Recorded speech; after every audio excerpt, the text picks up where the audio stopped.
नमस्कार, स्वागत करता हूं मैं आपका YouTube चैनल के इस प्लेटफॉर्म बिस टारगेट एकेडमी में। आज की क्लास में हम डिस्कस करने वाले हैं टिहरी रियासत को, जिसमें कि हम सुदर्शन शाह से लेके और मानवेंद्र शाह तक हम पूरा आज की क्लास में फिनिश कर देंगे। उसके बाद नेक्स्ट हम गोरखा शासन पढ़ेंगे। तो मैंने कल इससे प्रीवियस क्लास में मैंने बताया था कि जो प्रद्युम्न शाह था उस पर गोरखाओं ने अटैक किया था। एक तो पहले किया था 1791 में, और एक 1803 में, और फिर 1804 में वापस इसकी फाइनल इसको मार देते हैं। ठीक है, वो देहरादून में खुड़बुड़ा नामक जगह है, वहां पर युद्ध होता है, खुड़बुड़ा का युद्ध। तो वहां पर क्या होता है कि गोरखा जो होते हैं इसको खत्म करते हैं, और जो सुदर्शन शाह होता है इसका बेटा प्रद्युम्न शाह का, वो भाग जाता है वहां से। ठीक है, तो वो ऐसी 10-15 साल तक 10 साल तक ऐसी जिंदगी जीता है। उसके बाद वो अंग्रेजों की हेल्प लेता है, अंग्रेजों से मदद मांगता है कि आप आइए, हमारे राज्य में गोरखाओं का कब्जा है, आप वहां से हमें इनको मुक्त कीजिए। ठीक है, तो अंग्रेज आते हैं, लेकिन उनकी उनकी मनसा क्लियर रहती है। उनकी उनकी मनसा रहती है कि टेरिटरी अपनी टेरिटरी को एक्सपेंड करना। उनको पता था कि जब ये हम इनको छुड़ा देंगे, ठीक है, यानी कि गोरखाओं से आजाद कर देंगे, तो क्या होगा, हम इनके जो हम खर्च करेंगे धन, उसके बदले इनसे पैसे मांगेंगे, तो ये देने में असमर्थ होंगे, और फिर इनसे इनकी टेरिटरी ले लेंगे और इनको कोई आपत्ति भी नहीं हुई। ये चाल अंग्रेजों की थी। तो साल था 1851। ठीक है, जब अंग्रेजों से किसने मदद मांगी, सुदर्शन शाह ने। तो उसके बाद जब अंग्रेजों ने गोरखाओं को भगा दिया वहां से, युद्ध हुए काफी। ठीक है, गढ़वाल में भी हुए, कुमाऊं में भी हुए। ठीक है, और फिर संगोली की संधि होती है लास्ट में, तो आप ये हम उसमें पढ़ेंगे गोरखा शासन में। जो संगोली की संधि होती है उसके तहत गोरखा वहां से चले जाते हैं। ठीक है, और ये वाला जो क्षेत्र है उसको आजाद कर देते हैं। तो जो सुदर्शन शाह है उससे ये 5 लाख रुपए मांगते हैं ब्रिटिशर्स, कि आप 5 लाख रुपए दे दीजिए और अपनी टेरिटरी ले लीजिए। तो सुदर्शन शाह असमर्थ होता है इस चीज के मतलब इतना व्यय करने में। ठीक है, इतने पैसे उसके पास होते नहीं है। तो वो क्या करता है कि अंग्रेजों को बोलता है कि भाई आप कुछ क्षेत्र आप रख लीजिए। और अंग्रेज क्या करते हैं फिर इनसे क्या करते हैं, जो सुदर्शन जो टिहरी वाला जो क्षेत्र है उस टाइम का, तो वो इसको देते हैं, यानी कि अलकनंदा नदी के पश्चिम वाला क्षेत्र सुदर्शन शाह को दे देते हैं राज करने के लिए, और जो उससे पूरा वाला क्षेत्र है वो खुद रख लेते हैं। पश्चिम वाले क्षेत्र में भी जो देहरादून और ये रवाई वाला क्षेत्र है वो नहीं देते हैं। ठीक है, तो देखिए, प्रथम शासक था कौन, सुदर्शन शाह। उसके बाद गढ़वाल का विभाजन होता है। ठीक है, 1815 ईस्वी में विभाजन होता है। जो अलकनंदा नदी है उसके पश्चिम वाला क्षेत्र कौन रख लेता है, सुदर्शन शाह, टिहरी वाला क्षेत्र। और इधर जो पौड़ी वाला क्षेत्र है, ठीक है, गढ़वाल का ये विभाजन हो जाता है। ठीक है, तो पौड़ी वाला क्षेत्र अंग्रेजों के पास आ जाता है, जिसमें कि देहरादून भी अंग्रेजों के पास ही होता है। ठीक है, उसके बाद 5 लाख रुपए मांगते हैं, तो देहरादून वो देने में असमर्थ हो जाता है। सुदर्शन शाह को गढ़वाल का पश्चिम भाग देहरादून रवाई दे देता है। फिर जो सुदर्शन शाह है वो अपनी राजधानी को ट्रांसफर करता है 30 दिसंबर 1815 को। कहां पर, टिहरी पे। टिहरी जो कि भगीरथी और भिलंगना नदी के संगम पर है। और 8 फरवरी 1820, 5 साल बाद एक यात्री आता है, मूरक्राफ्ट। ठीक है, यहाँ पर दौरे पे आते हैं, तो वो इसको क्या कहता है, कलाविदों का शिरोमणि। ठीक है, ये लाइन ध्यान रखना कि कलाविदों का शिरोमणि सुदर्शन शाह को किसने कहा, या कलाविदों का शिरोमणि किसे कहा जाता है, तो सुदर्शन शाह को, और किसने कहा है, मूरक्राफ्ट ने। ठीक है, ये चीज हमको ध्यान रखनी है। उसके बाद 1824 ईस्वी को रवाई टिहरी में शामिल कर दिया। जो अंग्रेजों ने जो जब रवाई दिया नहीं था, लेकिन बाद में इनको दे दिया था। ठीक है, कब, 1824 ईस्वी में रवाई टिहरी में शामिल हो जाता है। उसके बाद 26 दिसंबर को टिहरी में ब्रिटिशर्स प्रतिनिधि नियुक्त होता है। ठीक है, 26 दिसंबर 1842। ठीक है, 26 दिसंबर यहाँ पे लिख लेना, 1842।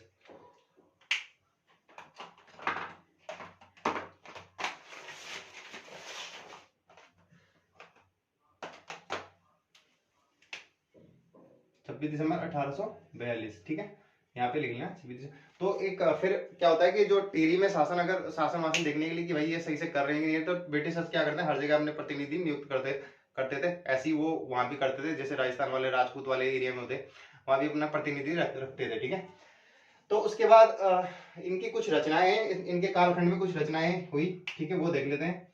देखिए, इनके कालखंड में जो कुछ रचनाएं हुई वो देख लेते हैं। देखिए, सभासा ग्रंथ, ये खुद सुदर्शन शाह ने लिखी थी। ठीक है, खुद सुदर्शन शाह ने लिखी थी। उसके बाद गौरववाणी भी इसी ने लिखी थी। ठीक है, रामायण दीपिका, देखिए रामायण जो दीपिका थी वो लिखी थी हरिदत्त शर्मा ने, ठीक है, इसका राज कवि था हरिदत्त शर्मा। ये सही से क्यों नहीं चल रहा है? हरिदत्त शर्मा, ठीक है, हरिदत्त शर्मा इसका राज कवि होता है। और उसके बाद कुमुचंद ने लिखी इसकी सुदर्शनोदय काव्य, ठीक है, कुमुचंद, सुदर्शनोदय काव्य किसने लिखी? कुमुचंद ने। और सुदर्शन दर्शन कवि किसने लिखी? कविता, ये कविता है, ठीक है, सुदर्शन दर्शन जो कविता है वो किसने लिखी? ये लिखी मौला राम ने। मौला राम इससे ज्यादा खुश नहीं रहता था, ठीक है, तो इसने इसकी निंदा की है इस कविता में, सुदर्शन दर्शन कविता में, ठीक है। तो ये कुछ सुदर्शन शाह के बारे में। नेक्स्ट हम अब 1859 में इसकी मृत्यु हो जाती है। उसके बाद बनता है शासक भवानी शाह। उसके बाद राजा बनता है भवानी शाह 1859 से लेके 1871 तक। ये था 56वां राजा। इसके टाइम पे दो विद्रोह हुए, एक तो जौनपुर में विद्रोह हुआ, दूसरा अठहूर विद्रोह हुआ। ये कृषकों का विद्रोह था, ठीक है, ये किसका विद्रोह था? कृषकों का ये विद्रोह था, कृषकों का ये विद्रोह था। दो विद्रोह इसके टाइम पे देखने को मिलते हैं, एक तो जौनपुर का और एक अठहूर विद्रोह।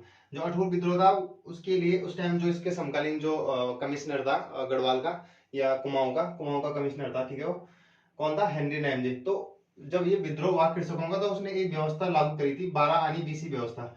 किसने की थी? हेनरी नैमजे ने। उसके बाद 1862 में इसने एक कार्य किया था कीर्ति शाह ने, जो रुद्रप्रयाग है वहां पर, जो सॉरी देवप्रयाग है वहां पर क्या करा? हिंदी प्रारंभिक पाठशाला की स्थापना की, ठीक है, देवप्रयाग में हिंदी प्रारंभिक पाठशाला की स्थापना की। कब? 1862 ईस्वी में। उसके बाद इसने, ये कोई ज्यादा कुशल राजा नहीं था, 1871 में इसकी मृत्यु हो जाती है। उसके बाद राजा बनता है प्रताप शाह, ठीक है। प्रताप शाह ने बहुत सारे कार्य किए, जिसमें कि सबसे पहले उसने 1871 में राजा बना और 1873 में ही इसने एक भू व्यवस्था लागू करी, जो कि थी ज्यूली पैमाइश। ये क्या थी? भू व्यवस्था, ठीक है, भू व्यवस्था लागू करी। उसके बाद इसने 1877 में प्रतापनगर बसाया। उसके बाद 1883 में अस्पताल की स्थापना की और 1884 में इसने स्कूल खोला, अंग्रेजी स्कूल। ये पहला पवार वंश का शासक था जिसने अंग्रेजी स्कूल खोला, वो भी 8th क्लास तक, ठीक है, 8th क्लास तक इसने अंग्रेजी स्कूल खोला। देखिए 73 में भूमिराज की शुरुआत की। उसके बाद 1877 में प्रतापनगर बसाया, 83 में अस्पताल की स्थापना की, 84 में अंग्रेजी स्कूल खोला। उसके बाद 85 में इसने 3 कुप्रथाओं का अंत करा। कौन कौन सी? पाला, खण और बिसा। पाला था राजा के दरबार में घी पहुंचाना,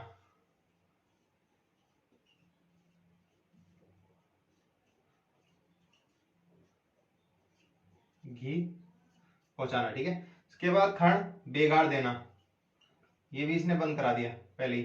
बिसा था ये बेगार हो गया, और बिसा था आपका अन्न के रूप में कर देना।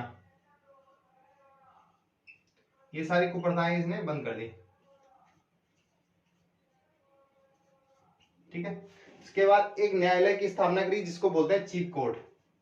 इसने एक न्यायालय की स्थापना करी जिसको बोलते हैं चीफ कोर्ट। और 1886 में, यहाँ पर एक साल पहले इसने राजा नियुक्त कर दिया, क्योंकि इसकी तबीयत इतनी ज्यादा ठीक नहीं रहती थी, तो 1886 में इसने राजा नियुक्त कर दिया कीर्ति शाह को। देखिए इसकी 2 पत्नियां थी, एक थी कटौची और एक थी कुंदन देवी। इसकी पत्नियां थी, देख, कटौची और एक कुंदन देवी, ठीक है। कटौची की मृत्यु पहले ही हो जाती है शादी के 2 साल बाद। उसके बाद कुंदन देवी होती है। इसके 3 पुत्र होते हैं, एक तो कीर्ति शाह होता है, एक विक्रम शाह होता है, कुंवर विक्रम शाह, और एक सुरेंद्र शाह, ठीक है। तो जो सबसे ज्येष्ठ पुत्र होता है उसको कीर्ति शाह होता है। लेकिन कीर्ति शाह इस टाइम 13 साल की उम्र होती है उसकी, और उसकी सनक्षिका बनती है, पहले विक्रम शाह बनता है। लेकिन विक्रम शाह इतना योग्य नहीं होता है कि उसका सही से उसका राज संभाल सके। तो जो रानी गुलेरिया होती है इसकी, ये है नहीं गुलेरिया, कुंदन देवी, इसका नाम गुलेरिया है, ठीक है, गुलेरिया कुंदन देवी। तो ये क्या करती है? इसका संरक्षण खुद अपने हाथ में ले लेती है और इसका संरक्षण संभालती है। 1896 में जाके इसको ये कार्यभार सौंप देती है, ठीक है। 1892 में 1892 में जाके इसका अब कार्यभार सौंप देती है किसको? कीर्ति शाह को। तो नेक्स्ट कीर्ति शाह देखते हैं। उसके बाद कीर्ति शाह देख लेते हैं, 58वां राजा, जो कि 1886 में और 1813 तक ये इसने राज्यभार सौंपा। लेकिन ये गद्दी पर बैठता 1892, क्योंकि इस टाइम ये 13 साल का था, ठीक है। तो इसकी संरक्षिका होगी गुलेरिया रानी, और एक गद्दी पर बैठता है 1892 ईस्वी में। इसने 2 कोर्ट स्थापित किए, एक तो पहले से था चीफ कोर्ट, लेकिन एक इसने और स्थापित किया हुजूर कोर्ट, यानी कि जनता के जो फैसले थे वो चीफ कोर्ट में सुने जाते थे। अगर यहाँ जनता का फैसला नहीं सुना जाता था चीफ कोर्ट में, तब ये कोर्ट हुआ करता था राजा का, हुजूर कोर्ट। तो यहाँ पे क्या करता था वो, अपने जनता के फैसले सुनता था जो चीफ कोर्ट में नहीं सुने जाते थे। फिर 1891 में जो प्रताप जो स्कूल था जो 8 तक था, उसको कहाँ तक कर दिया उसने, 10 तक, ठीक है, यानी कि 10 तक कर, कब किया, 1891 में। उसके बाद टिहरी में नगर पालिका की स्थापना की और कुष्ठ आश्रम की स्थापना की, जबकि अल्मोड़ा में तो हेनरी रैमजे ने 1854 में ही पहले ही कर दी थी। उसके बाद 1898 में महारानी विक्टोरिया के जन्मदिन पर, कब, 1898 में, एक घंटाघर की स्थापना करी इसने टिहरी में। और 1897 में एक राजभवन बनाया, ठीक है।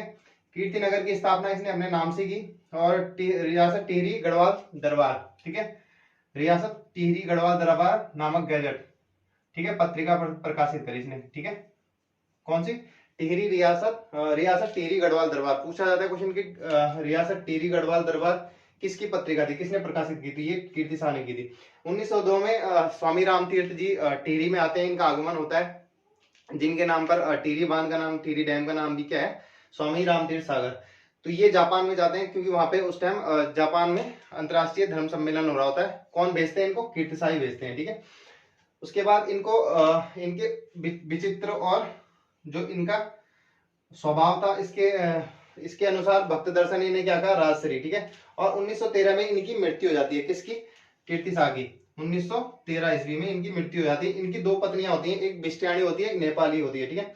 बिस्टियाणी का पुत्र होता है सुरेंद्र शाह, और नेपोलियन का पुत्र होता है नरेंद्र शाह, ठीक है। चलिए नरेंद्र शाह देख लेते हैं। अब देख लेते हैं नरेंद्र शाह, जो कि 59 हुए राजा हुए, ठीक है, 59वें राजा हुए, जो कि जिन्होंने राज करा 1913 से लेके 1946 तक, यानी कि कीर्ति शाह के बाद। देखिए ये उस टाइम छोटे थे, तो इनकी जो यानी कीर्ति शाह की जो पत्नी थी नेपोलिया रानी, एक तो मर गई थी, कटोची रानी, ये इनकी नेपोलिया रानी का बेटा था, ठीक है। तो इस टाइम इनका संरक्षण का कार्यभार किसने संभाला, इनकी पत्नी नेपोलिया रानी ने। और 1919 तक ये इनका कार्यभार संभाला, और 1919 में गद्दी इनको सौंप दी जाती है, ठीक है। तो 1919 में सबसे पहला कार्य इन्होंने गद्दी पर बैठते ही पंचायतों की स्थापना करी। उसके बाद 1920 में कृषि बैंक खोला। उसके बाद 1921 में जो पवार वंश की जो कुल देवी थी राजराजेश्वरी, जो कि अजयपाल ने जिस मंदिर की स्थापना की थी, कहां पर, देवलगढ़ में। तो उसी मंदिर का जीर्णोद्धार कराया इन्होंने 1921 ईस्वी के आसपास। उसके बाद 1921 में फिर इन्होंने क्या करी, प्रथम बार टिहरी में जनगणना हुई, ठीक है। भारत में तो 1871 में हो गई थी। उसके बाद रेगुलर तरीके से जो 1883 में हुई थी, शायद 1881 में, ठीक है। 1871 में हुई थी मेयो के टाइम पे, और 1881 रिपन के टाइम पे रेगुलर हो गई थी शुरू, ठीक है। तो 1921 में कहां पर होती है, टिहरी में। उसके बाद 1923 में 2 साल बाद इन्होंने सार्वजनिक पुस्तकालय की स्थापना करी।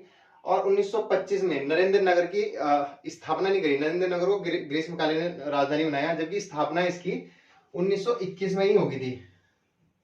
1921 में इन्होंने नरेंद्र नगर बसा दिया था, लेकिन इसको बाद में ग्रीष्मकालीन राजधानी बनाया, कब, 1925 ईस्वी में।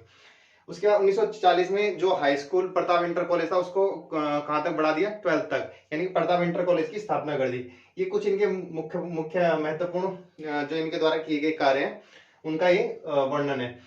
यानी कि सबसे पहले इन्होंने क्या करा, पंचायत की स्थापना करी 1919 में। 1920 में कृषि बैंक की स्थापना करी। 1921 में इन्होंने 2-3 काम करे, एक तो नरेंद्र नगर की स्थापना करी, एक राजा राजेश्वरी का मंदिर का जीर्णोद्धार कराया, और एक क्या कराया इन्होंने, कृषि बैंक की।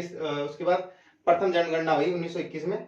1923 में पुस्तकालय की स्थापना, 1925 में ग्रीष्मकालीन राजधानी, और 1940 में प्रताप इंटर कॉलेज उसको कर दिया गया, जो कि हाई स्कूल था पहले।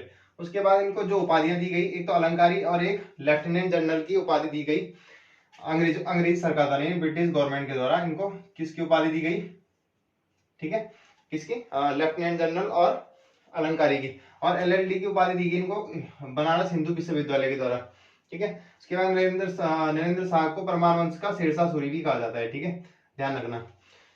नरेंद्र शाह को परवान वंश का शेरशाह सूरी। इनके टाइम पे जो प्रमुख घटनाएं हुई, ठीक है, इनके टाइम पे जो प्रमुख घटनाएं हुई वो कौन कौन सी हुई? एक तो रवाई कांड हुआ, दूसरा श्रीदेव सुमन की मृत्यु हो जाती है, ठीक है। तो जो रवाई कांड हुआ और तिलाड़ी कांड हुआ, ये वन आंदोलन के परिप्रेक्ष्य में था, ठीक है, वन के संबंध में था। कुछ आंदोलनकारी वनों के कटाव के खिलाफ क्या कर रहे थे? वन आंदोलन कर रहे थे। जो उस टाइम 1927 में जो वन नीति आई थी उसके खिलाफ वन आंदोलन कर रहे थे। तो 30 मई 1930 को चक्रधर जुयाल ने इन पे सीधे गोलियां चला दी, किस पे? जो कि दीवान था किसका? नरेंद्र शाह का। तो इस चीज को सेम संज्ञा दी जाती है जैसे कि जलियांवाला कांड हुआ था, जहां पर 1000 लोगों के ऊपर दिन दहाड़े गोली चला दी जाती है अंग्रेजों ब्रिटिश गवर्नमेंट के द्वारा, जो कि उस टाइम वहां का गवर्नर था पंजाब का जनरल डायर, ठीक है। तो बस इसी को ही जो चक्रधर जुयाल है, इसी को जनरल डायर की संज्ञा दी जाती है और इस कांड को संज्ञा दी जाती है उत्तराखंड का जलियांवाला बाग हत्याकांड। उसके बाद श्रीदेव सुमन ने जो स्थापना की थी प्रजामंडल की, उसकी कुछ मांगे थी, उसके खिलाफ उन्होंने अनशन पर बैठ गए थे। जब जो तुरंत तत्कालीन जो सरकार थी वहां पर नरेंद्र शाह की, तो वो मांगे जब नहीं मान रही थी तो इन्होंने क्या करा? अनशन पर बैठ गए। जब अनशन पर बैठे, जिस दौरान ये अनशन पर बैठे थे, उस टाइम किस्मत से कह लो कि जो नरेंद्र शाह थे वो इंडिया में थे नहीं, वो बाहर गए हुए थे, ठीक है, विदेश गए हुए थे।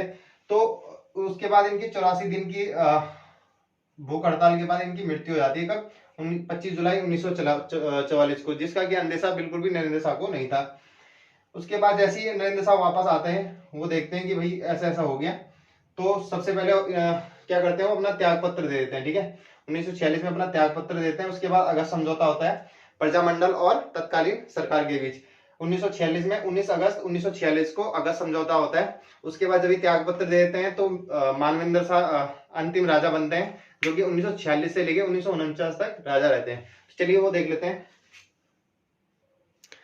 उसके बाद जो अंतिम राजा बने वो मानवेंद्र शाह बने 1946 से लेके 1949 तक, क्योंकि इसके बाद तो जो टिहरी है वो उत्तर प्रदेश में शामिल कर दिया गया था, ठीक है, क्योंकि जनता ने विद्रोह शुरू कर दिया था। उसके बाद अंतिम शासक थे, इनके टाइम पे एक रक्षा कानून पारित किया गया, यानी कि जो भी राजा का खिलाफ विद्रोह करेगा उसका दमन कर दिया जाएगा, ठीक है। तो ये 28 अप्रैल 1947 को ये रक्षा कानून पारित किया गया था, ठीक है। लेकिन विद्रोह इतने बढ़ चुके थे, तो जिसमें कि सकलाना विद्रोह है 1946, कीर्तिनगर विद्रोह है 1948। ये जैसे कीर्तिनगर पड़ता है टिहरी के दक्षिण भाग में, ठीक है, सकलाना ये पश्चिम भाग में पड़ता है। तो यहाँ पे क्या होने लगे? विद्रोह होने लगे अलग अलग जगह, और राजा का जो शासन है वो कमजोर पड़ने लगा, क्योंकि उस टाइम 1947 में तो क्या हो गया था? भारत आजाद हो गया था। और जब भारत आजाद हो गया था तो सब रियासतों का विलय किसमें होने लग गया था? भारत में होने लग गया था, ठीक है। देखिए ये भारत है, एक बार मैं भारत का मैप बना लेता हूँ।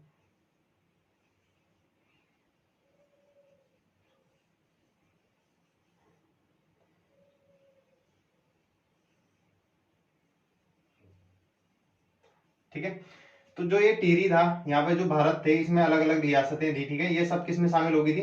धीरे धीरे किसमें शामिल हो रही थी? भारत में शामिल हो रही थी, ठीक है। ये जो उत्तराखंड था, यहाँ पे भी जो टिहरी रियासत थी, बाकी ये तो जो ब्रिटिश वाला क्षेत्र था, ये सारा क्या हो गया था?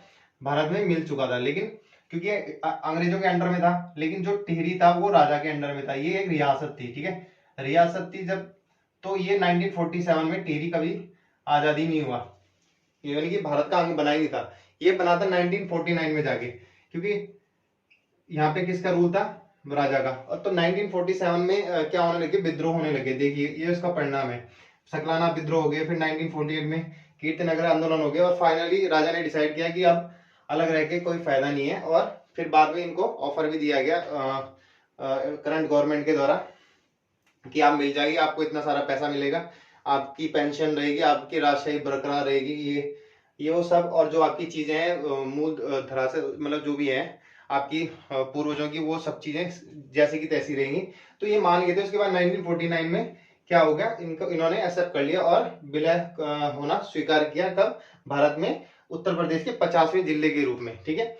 उसके बाद भी फिर ये इलेक्शन लड़े। उसके बाद 8 बार ये सांसद रहे, 1959 से लेकर 2004 तक ये 8 बार सांसद रहे, और 5 जनवरी 2007 में इनकी मृत्यु भी हो जाती है। अब इनकी बहू भी है राजा लक्ष्मी शाह, शायद रानी लक्ष्मी शाह, भाई रानी तो नहीं कहेंगे हम, रानी लक्ष्मी शाह कुछ ऐसी नाम है, ठीक है। तो वो अभी जो सांसद है टिहरी की करंट में, ठीक है। तो ये हमेशा वहां से मतलब जो इनके हैं तो वो जीतते रहते हैं, उनको अभी उनकी राजशाही ही एक तरीके से बरकरार ही है वहां पर। तो ठीक है, इसके बाद इसका राज प्रशासन पढ़ते हैं। ठीक है, यहाँ पर कैसे प्रशासन चलता था परमार वंश में, वो देख लेते हैं एक, और फिर ये टॉपिक खत्म हो जाएगा। नेक्स्ट हम गोरखा शासन स्टार्ट कर देंगे। तो आइए डिस्कस कर लेते हैं जो परमार वंश का शासन प्रशासन था वो कैसे चलता था। देखिए, जो सबसे बड़ा राज्य का कौन होता था, सर्वोच्च अधिकारी राजा होता था। ठीक है, कौन होता था, राजा राज्य का सर्वोच्च अधिकारी होता था, जिसके हाथ में पूरा शासन प्रशासन था।